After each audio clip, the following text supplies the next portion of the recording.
I never imagined motherhood could feel so lonely while sharing the same roof with your child. But that's exactly what my life had become. A silent, aching coexistence between me and my son. Ethan, I used to think the bond between a mother and her child was unbreakable. That love could survive anything. Even heartbreak. Even abandonment. But I was wrong. It turns out love doesn't vanish overnight. It just fades so quietly that by the time you realize it's gone, you can't remember when it started slipping away. Ethan was 17 now, tall, quiet and moody in that teenage way that made him both a mystery and a heartbreak to me. He used to be my little boy, always following me around the kitchen, asking endless questions, wanting bedtime stories even when he was too old for them. But lately, he'd turned into a stranger. He avoided me, barely spoke unless necessary, and whenever we did talk, there was this sharp edge in his voice, like everything I said was wrong. Everything I did annoyed him. I kept telling myself it was just a phase. Teenagers drift, they come back. But deep inside, I knew it was something else.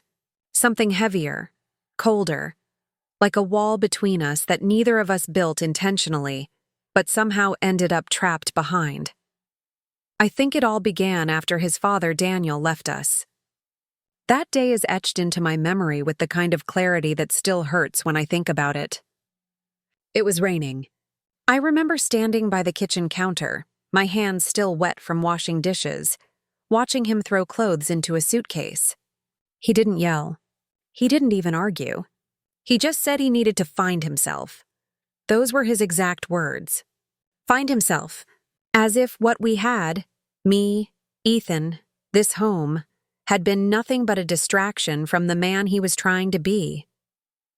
Ethan stood at the door that day, gripping the edge of his father's jacket, eyes full of questions he didn't dare to ask. And Daniel, God, I'll never forget this, kissed Ethan on the forehead and said, "I'll come back when things make sense." They never did. After that, Ethan stopped being a child overnight. He stopped asking questions, stopped laughing, stopped looking me in the eye. He'd lock himself in his room for hours, music blaring, or go out without telling me where. At first I blamed Daniel, then I blamed myself. Then I stopped blaming anyone and just accepted the silence. For a while, I thought we were doing okay, surviving at least. I worked long hours at the clinic, and Ethan stayed busy with school and friends. We had a routine. I'd make dinner, he'd eat quickly, mumble a thanks, and disappear again. It wasn't perfect, but it was predictable. Until little things started to change. One morning, I noticed a few missing bills from my purse. It wasn't much, maybe $20 or $30, but it happened again the next week. And then again, I thought maybe I'd misplaced them or forgotten I'd spent it. But something in my gut told me otherwise. Then, one afternoon while cleaning my room, I realized one of my gold bracelets was gone. It wasn't valuable, at least not in money, but it had belonged to my mother. I asked Ethan about it, but he shrugged and said he hadn't seen it. His tone was defensive, almost irritated that I'd even asked. That was the first time I saw a flicker of guilt in his eyes, and I couldn't shake it off. But what could I do? He was my son. My only family is left. I told myself I was imagining things, that maybe I'd misplaced the bracelet myself, that maybe I was turning into the kind of paranoid mother I'd promised I'd never be. Then there was that one evening when I came home early from work. The house was dark except for a faint glow seeping from under Ethan's door. I heard him talking to someone. A girl's voice, soft and uncertain. My heart jumped. I wasn't even sure why. I stood there listening. "Don't worry," I heard him whisper. "She doesn't know anything." My hand froze on the doorknob. I wanted to open it, but something stopped me. Maybe fear. Shame. I didn't want to be that parent who pried, who spied. So I quietly stepped back and pretended I'd heard nothing. That night, I couldn't sleep. The image of my son's face, the tone of his voice, it haunted me. There was something secretive about it. Something fragile, almost desperate. Days turned into weeks. The distance between us grew wider. He'd come home late, avoid eye contact, and lock his door faster than I could ask how his day was. I thought of confronting him so many times, but I didn't know how to start. What if I pushed too hard and he pulled away completely? Then one Saturday morning, while dusting the living room shelves, I found something that stopped me in my tracks. An old nanny camera. It was small and dusty, hidden behind a photo frame of us from when Ethan was 5. I'd used it back when he was little, mostly for fun.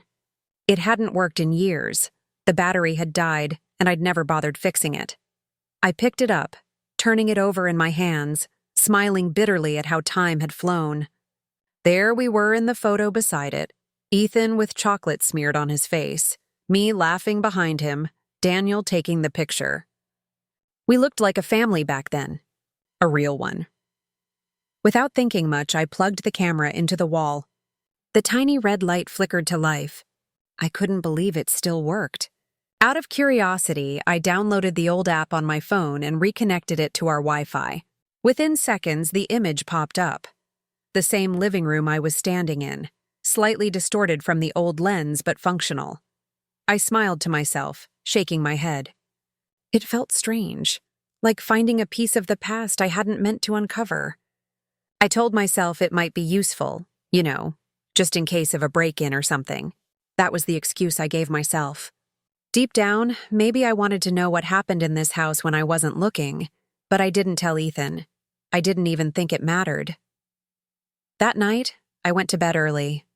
I left my phone on the nightstand and the camera quietly connected. I forgot about it completely. Over the next few days, life carried on as usual, or as usual as it could be in our broken little world. Ethan went to school, came home late, and ate in silence. I went to work, pretended to smile at patients, and came home exhausted. We barely spoke. Sometimes I'd catch him staring at me like he wanted to say something, but the words would never come. Other times he'd vanish into his room for hours, and I'd hear muffled laughter through the door, that same girl's voice, faint and haunting. There were moments when I'd stand outside his door, listening, waiting, wondering if I should knock. But something in me always stopped. Maybe pride, maybe fear. Maybe the exhaustion of trying to fix something that didn't want to be fixed. It was a Thursday night when the feeling of unease became unbearable. I was sitting on the couch, the TV on, but my mind elsewhere.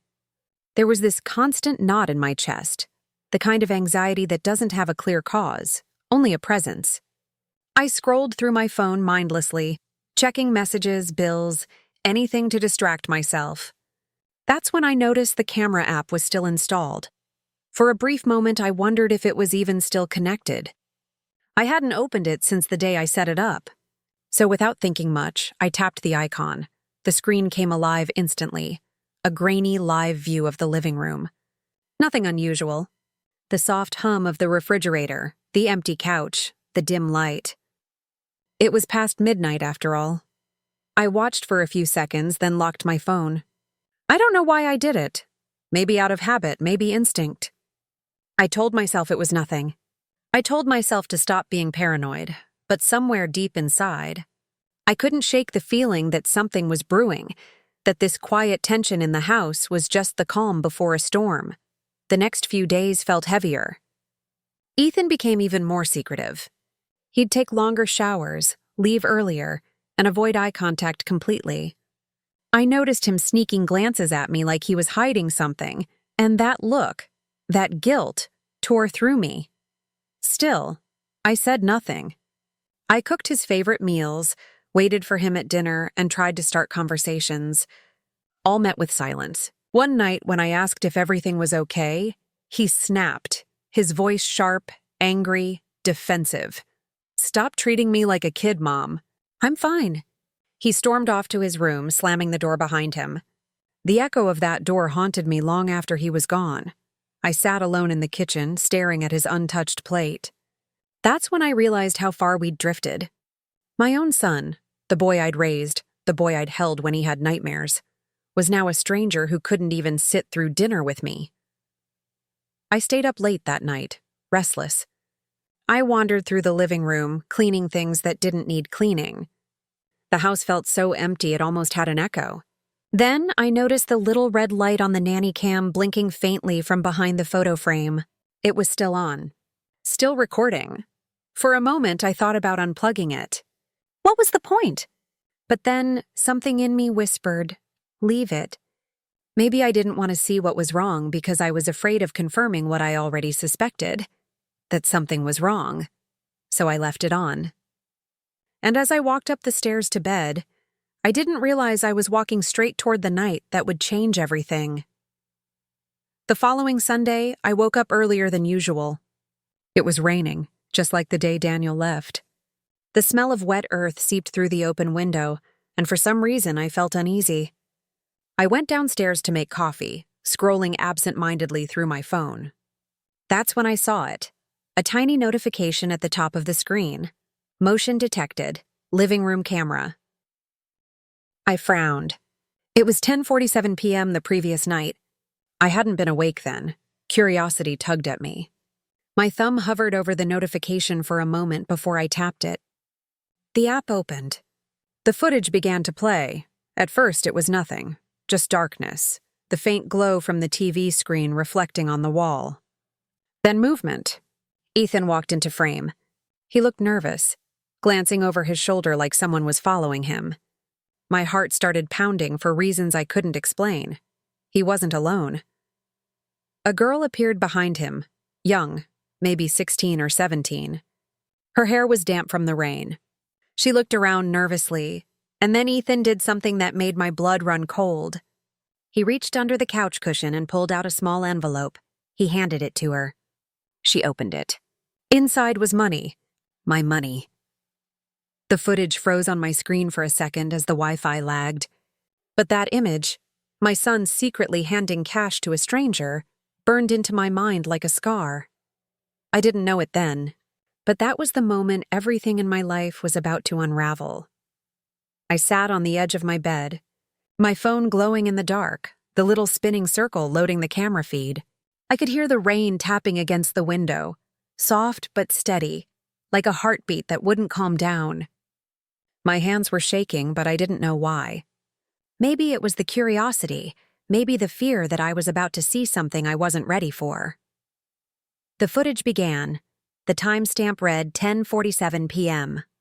The living room was dimly lit, the TV screen flickering faintly across the furniture. At first, everything seemed ordinary. The quiet kind of ordinary that fills the house at night when you think everyone's asleep. But then Ethan walked into the frame. He wasn't the same confident boy I used to know. He looked nervous, his movements quick and restless.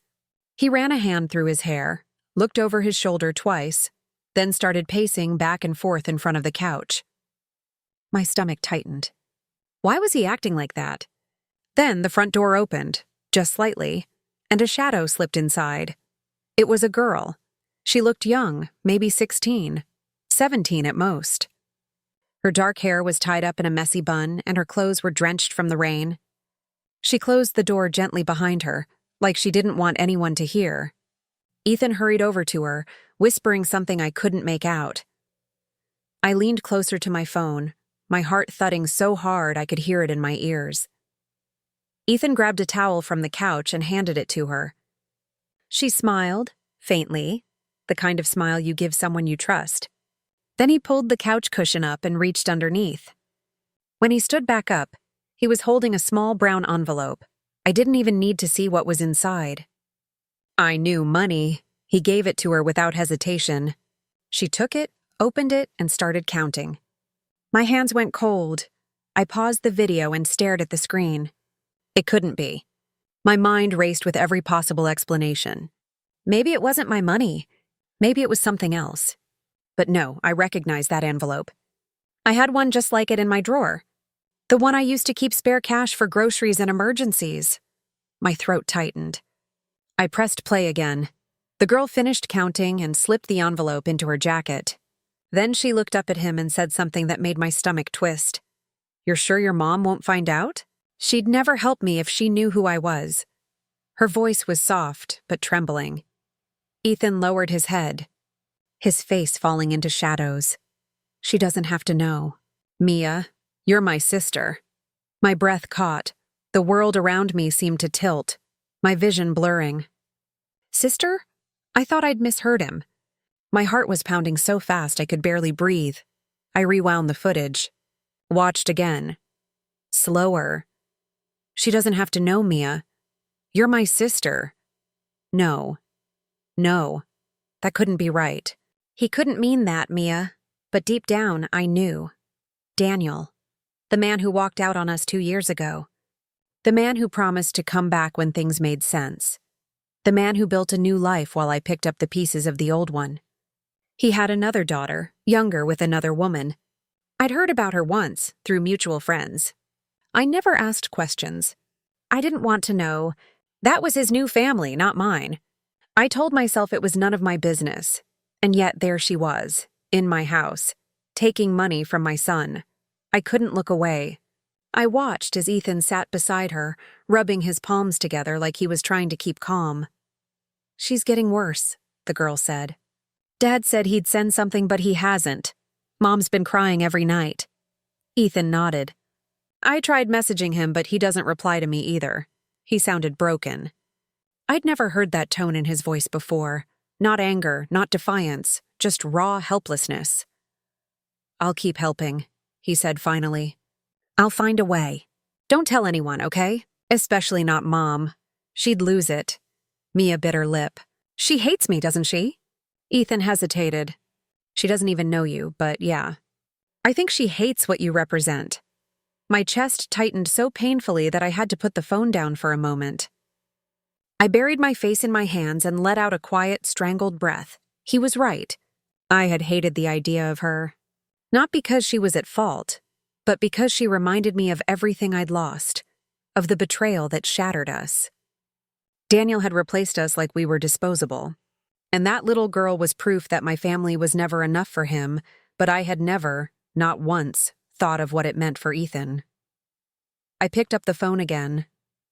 The video was still playing. Mia was leaning on his shoulder, crying quietly. Ethan wrapped his arm around her. It's okay, he whispered. I'll fix this. I promise, he didn't sound like a liar. He sounded like a boy trying to heal the wounds his father left behind. I watched them for minutes. Maybe hours. I don't even know anymore. When the girl finally stood up to leave, Ethan handed her his jacket. She protested, but he insisted. He even opened the door for her, looking around to make sure no one saw. When the door closed behind her, he just stood there for a long time, staring at the space she left. Then he walked to the couch, sat down, and buried his face in his hands. I paused the video and stared at the screen. My hands were trembling uncontrollably. I wanted to scream at him to ask why. Why didn't he tell me? Why didn't he trust me?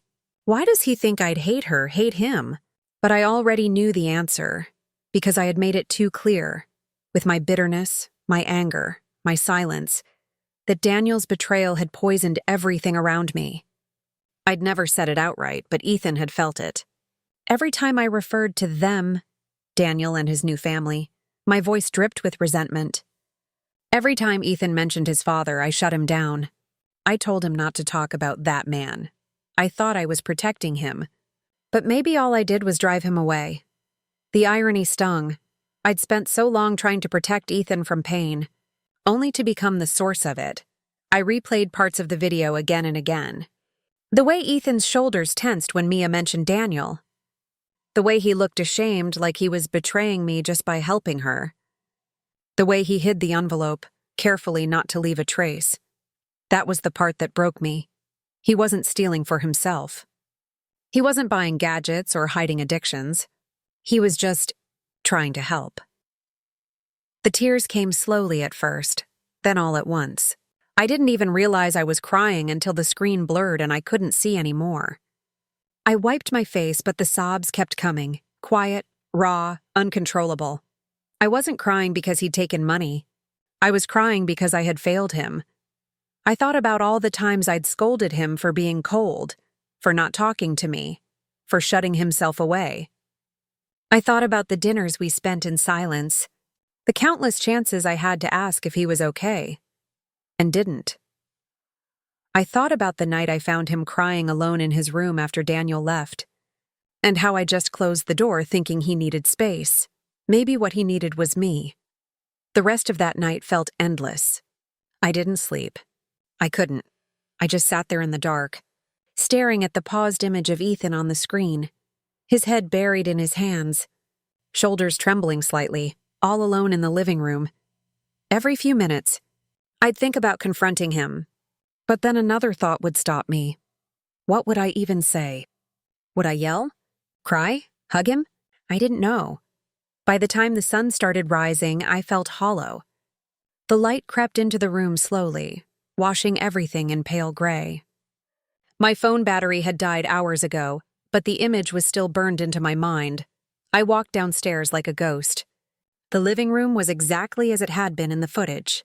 The same couch, the same cushion, the same air heavy with unspoken things. I stood there for a while, looking at the spot where he'd sat, trying to imagine what was going through his mind that night. There was something surreal about seeing reality and memory blur together like that. On the coffee table, a small corner of paper was sticking out from under the couch cushion. My heart jumped. I walked over and pulled it out. It was a folded grocery list. On the back of it, Ethan's handwriting. $60 for Mia, next week. My chest ached. It was confirmation. Painful, undeniable. I sank onto the couch and stared at the note. My hands trembled as I ran my fingers over the ink, over his messy handwriting that I'd once scolded him for in school. My mind filled with images. Ethan as a little boy, grinning after scoring a goal, holding my hand at the park, asking if I'd always love him even if he messes up. And here I was, realizing he'd been carrying my disappointment like a punishment all along. I pressed the note to my chest and closed my eyes. The morning passed quietly. Ethan didn't wake up until late. When he finally came downstairs, he looked tired, with dark circles under his eyes. He mumbled a morning and poured himself cereal. I stood in the doorway watching him, trying to decide whether to say something, but I didn't. Not yet. He was still my boy, just older, hurting in ways I hadn't seen. And I wasn't ready to confront him while my own heart was still breaking. So I waited. All day, I went through the motions, work calls, dishes, errands, but I wasn't really there. My thoughts kept circling back to that footage, those words, that face. Every sound in the house made me glance toward him. Every silence between us felt heavier than before. When night came, I sat by the window again, staring at the rain. My phone was beside me, the screen black. I didn't want to open the footage again, but I couldn't stop thinking about it either. I thought about Mia, that quiet, frightened girl who shouldn't have to pay for her father's mistakes. And Ethan, my son, is trying to be the bridge between two broken families. Maybe that's what Daniel had left behind. Not love, not peace, but two children forced to heal wounds they didn't create. Somewhere between guilt and heartbreak, I made a decision. I would talk to Ethan, not as a judge, not as an angry mother, but as a woman who finally understood. I didn't know what I would say or how it would go. But I knew one thing for sure. The camera had shown me the truth. A truth I'd been blind to for too long, and once you see the truth, you can't unsee it. That night, I turned the camera off. For the first time in years, I didn't need it to tell me what was happening in my own home. I already knew. The morning came heavy and slow, the kind of morning that feels older than the day itself, the air thick with everything unsaid. Sunlight spilled through the blinds, striping the kitchen walls in soft gold, but nothing about that light felt warm. My stomach was in knots. The coffee machine hummed quietly, the scent filling the room, but I barely tasted it. My hands trembled as I set down the mug. I kept replaying that footage in my head, like a song I couldn't turn off. Ethan's face, his trembling voice, the envelope, the girl, Mia. Every frame had burned itself into my memory. I hadn't slept a minute. All night I'd gone back and forth between anger, heartbreak, guilt, and something else I couldn't quite name. Maybe shame. Shame that I'd needed a camera to remind me who my son really was. The sound of footsteps on the stairs pulled me out of my thoughts. Ethan's door opened slowly and hesitantly. I didn't even have to look up to know it was him. The faint shuffle of his slippers, the soft thud of his phone being tucked into his pocket. He walked into the kitchen with that tired teenage slouch that made him look older than 17. His hair was messy, his eyes swollen from lack of sleep. He must have sensed something was off because the second our eyes met, he froze for a moment. Then, as if pretending nothing was wrong, he mumbled, "Morning," and reached for the cereal box. I tried to keep my voice steady. "Morning." He poured the cereal, the clinking of flakes against the bowl painfully loud in the silence. I sipped my coffee just to keep my hands busy. For a few moments, neither of us spoke. It was like we were performing, two actors pretending to be mother and son, waiting for the director to yell cut. Finally, he asked without looking up, "You okay?" The question hit harder than I expected. There was concern in his voice, real concern, and that alone almost broke me. I took a slow breath. "No," I said honestly. "Not really." He paused mid-bite, spoon hanging in the air. "Why? Did something happen?" I looked at him, really looked at him, and realized how little I'd done that lately. His face still had that softness from when he was a boy, but the edges were harder now, shaped by things he shouldn't have had to carry. There were faint lines of worry around his eyes, too old for someone his age. "Ethan," I said quietly, "we need to talk about Mia." The spoon clattered into the bowl. His whole body went rigid. He blinked at me, as if trying to decide whether to lie or run. What do you mean?" he stammered. "I saw the footage," I whispered. "The camera?" It was working again. For a heartbeat, silence filled the room, and then his face drained of color. "Mom," he said, his voice trembling. "Please." I raised a hand gently. "Don't. I'm not angry." My voice broke slightly on the last word. I need to understand." His eyes filled with panic, not the kind you feel when you're caught, but the kind that comes when you realize you've hurt someone you love. He looked at me like a cornered child, like he'd rather vanish than explain. "Please don't hate me," he whispered. That was all it took. My composure crumbled. I pushed the mug aside and leaned forward, my heart aching in my chest. "Ethan, I could never hate you, but I need you to tell me why you've been lying to me. Why did you take the money? Why her?" He opened his mouth to speak, but couldn't. Instead, his hands went to his face, pressing against his eyes like he was trying to stop the tears. But they came anyway, heavy and raw.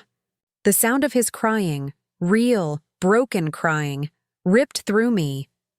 "Mom," he choked out, "I didn't mean to steal from you. I didn't know what else to do. I tried asking Dad, but he ignores my messages. Mia, she's been kicked out. His new wife hates her and she has nowhere to go. She's been staying with a friend, barely eating. I couldn't just not help." I felt my throat tighten. "Why didn't you tell me?" He shook his head, wiping his face with his sleeve. "Because I knew how you felt about them, about him, about that family. You always said he destroyed us. You said you didn't want to hear his name in this house. I thought if I told you, you'd tell me to stay away from her. But she's not him, Mom. She didn't do anything wrong. She just wanted someone to care." Tears blurred my vision, and I looked down at my hands to keep from falling apart. He was right. Every word of it. I had spent years spitting Daniel's name like poison, pretending that cutting him out meant cutting out the pain. I told myself I was protecting Ethan, when all I'd really done was build a wall so high he couldn't climb over it to reach me. "I'm sorry," I whispered. "I'm so sorry, Ethan." He looked up, confused, as if he didn't expect me to say that. "I thought if I made him disappear from our lives, I could protect you from him," I said, my voice shaking. "But I guess all I did was make you feel alone in a way I never meant to." For the first time in years, I saw it. That flicker of the boy he used to be. The one who used to hold my hand at night after a nightmare. The one who trusted me with everything. His face softened, his lips trembling. "You don't hate her?" he asked quietly. I stood up and walked around the table to him. He tensed for a second, unsure what I'd do, but then I wrapped my arms around him. He froze, then slowly melted into the hug, his arms wrapping around me in return. It felt unfamiliar at first, awkward, hesitant. But then it hit me just how long it had been since I'd held him like this. "I don't hate her," I said softly against his shoulder. "And I don't hate you. I just hate that you thought you couldn't tell me." He didn't say anything, just cried quietly. The kind of crying that comes when the weight of secrets finally breaks. I stroked his hair the way I used to when he was small, whispering, "It's okay. You did what you thought was right." After a while, we sat down together. The room felt lighter somehow, even though both of us were emotionally wrecked. The truth had cracked something open, and though it still hurt, there was air between us again. "What's going to happen to her?" I asked gently. He hesitated. "I don't know. She's scared. She said her mom threw her out after an argument with Dad. I tried calling him, but his numbers changed." Of course it had. Daniel had always been good at disappearing when things got hard. "Can you call her?"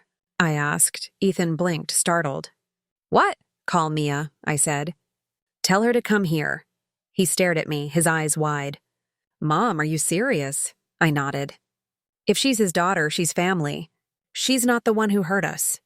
She's just a child caught in the middle of someone else's mess, just like you were." For a long moment, he didn't move. Then he pulled out his phone with shaking hands and texted her. I could see his fingers tremble as he typed.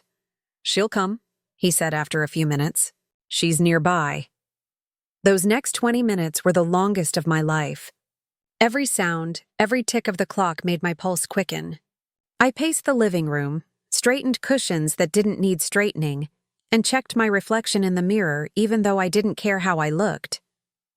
What would I even say to her? How do you greet the daughter of the man who broke your family? The girl you once swore you'd never acknowledge? The knock came soft and uncertain. Ethan jumped up instantly, his voice small. "That's her." He opened the door, and there she was. Mia looked smaller in person, fragile, almost like a bird trying to make itself invisible. Her clothes were clean but worn, her face pale from exhaustion. When her eyes met mine, she froze, unsure whether to step inside or run. "Hi," I said quietly. Her voice barely rose above a whisper. "Hello, ma'am." "Please," I said, forcing a gentle smile. "You can just call me Sarah." My name sounded strange, almost foreign, as if I hadn't used it in a long time. She hesitated at the threshold. Ethan gave her a small nod, and she stepped inside. We sat in the living room, the three of us surrounded by a silence that was thick with old ghosts. For a moment, no one spoke. Then I took a deep breath. "I know what's been going on," I began softly. "The money, the late nights, the lies. I saw everything." Mia's eyes went wide. She looked at Ethan, guilt flooding her face. "I'm sorry," she whispered. "It wasn't his fault. He was just trying to help me." "I know," I said gently. "And I'm not angry. I just wish you hadn't both carried this burden alone." She bit her lip, eyes welling with tears. "I didn't think you'd want anything to do with me.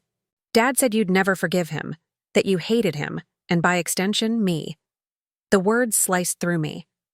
"I don't hate you," I said, and my voice broke mid-sentence. "I hate what he did. I hate how he left us both to pick up his mess. But you're not him. You're just a kid trying to survive in a world that let you down." Mia's tears spilled over, and before I knew it, I was reaching across the table, taking her hand. Her fingers were cold and shaking. "I'm sorry for how I've felt all these years," I whispered. "You didn't deserve that." She looked up, her expression trembling between disbelief and relief. "You mean that?" I nodded. "I do." Ethan exhaled shakily beside her, his eyes glistening. "So, we're okay?" he asked softly. I turned to him, smiling through tears. "We're going to be okay. It's going to take time, but yes, we're okay." For the first time in years, the house didn't feel empty. It felt alive, fragile, emotional, real, but alive.